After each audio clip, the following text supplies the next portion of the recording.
बता दें, केंद्रीय मंत्री चिराग पासवान की विधानसभा चुनाव में 29 में से 19 सीट जीतने के बाद पशुपति पारस ने जिस तरीके से उन्हें बधाई दी है और कहा है कि गर्व से सीना ऊंचा हो गया।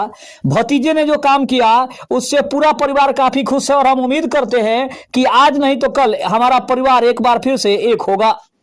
नमस्कार, मैं हूं संजीव और आप देख रहे हैं आप तक न्यूज। अगर आप हमारे चैनल पर नए हैं तो चैनल को जरूर सब्सक्राइब कर ले। राष्ट्रीय लोक जनशक्ति पार्टी के प्रमुख और पूर्व केंद्रीय मंत्री पशुपति पारस ने चिराग पासवान को 2025 में प्रचंड जीत की प्रतिक्रिया दी है और उन्होंने अपने भतीजे और लोजपा रामविलास के अध्यक्ष को 2 घंटे के अंदर 2 बार बधाई दी है। पशुपति पारस ने रविवार को सोशल मीडिया पोस्ट के जरिए अपने पहले एनडीए के घटक दलों को शुभकामनाएं दी थी।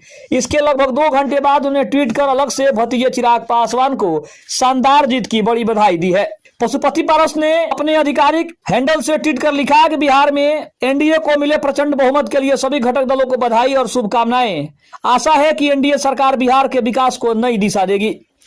वहीं फिर शाम को 4:09 पे उन्होंने एक और पोस्ट किया जिसमें उन्होंने लिखा कि मेरे भतीजे केंद्रीय मंत्री और लोजपा रामविलास के राष्ट्रीय अध्यक्ष चिराग पासवान को बिहार विधानसभा चुनाव में मिली शानदार जीत के लिए बधाई और शुभकामनाएं। पिछले साल लोकसभा चुनाव में चिराग पासवान के गुट वाले लोजपा की एनडीए में वापसी के बाद पशुपति पारस साइडलाइन कर दिए गए थे। उन्होंने नरेंद्र मोदी कैबिनेट से इस्तीफा दे दिया था। लोकसभा चुनाव में भाजपा ने चिराग गुट को तरजीह देते हुए पारस की रालोजपा को एक भी सीट नहीं दी थी। बाद में पारस ने एनडीए छोड़ दिया था। इस साल बिहार विधानसभा चुनाव से पहले पशुपति पारस के महागठबंधन में जाने की चर्चा चली। इस बारे में तेजस्वी यादव समेत महागठबंधन के अन्य नेताओं से उनकी पार्टी की बात भी हुई, मगर सीटों पर बात नहीं बनने की वजह से पारस ने अकेले ही चुनाव लड़ने का ऐलान किया। रालोजपा ने कुछ सीटों पर प्रत्याशी भी उतारे। पशुपति पारस ने बेटे यशराज को खगड़िया जिले की अलौली विधानसभा सीट से लड़ाया, हालांकि सभी को करारी हार मिली है। दूसरी ओर चिराग पासवान की लोजपा रामविलास ने एनडीए में रहकर 29 सीटों पर प्रत्याशी उतारे, जिसमें से 19 बार उन्होंने अपनी जीत दर्ज की। इससे पहले लोकसभा चुनाव 2024 में भी लोजपा रामविलास ने एनडीए में 5 सीटें लड़कर 5 पर जीत दर्ज की थी। इसके बाद चिराग पासवान मोदी कैबिनेट में मंत्री बना दिए गए थे। दरअसल लोजपा के संस्थापक रामविलास पासवान के निधन के बाद उनकी विरासत को लेकर पशुपति पारस और चिराग पासवान में तकरार हो गई थी। इसके बाद लोजपा में टूट हुई और चाचा पशुपति पारस ने रालोजपा नाम से अलग पार्टी बनाई, जबकि भतीजे चिराग पासवान ने लोजपा रामविलास नाम से दल बनाया।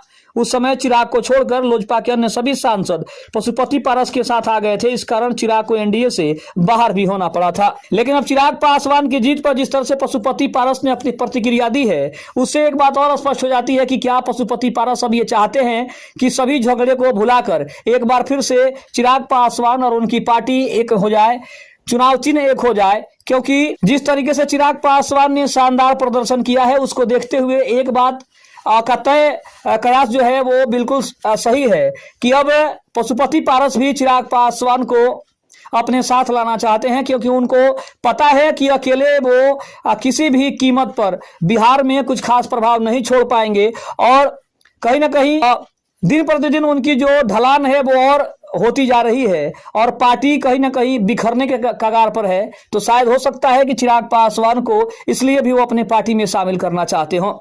खबर कैसी लगी कमेंट में जरूर बताइएगा। तब तक के लिए धन्यवाद। जय हिंद, जय भारत।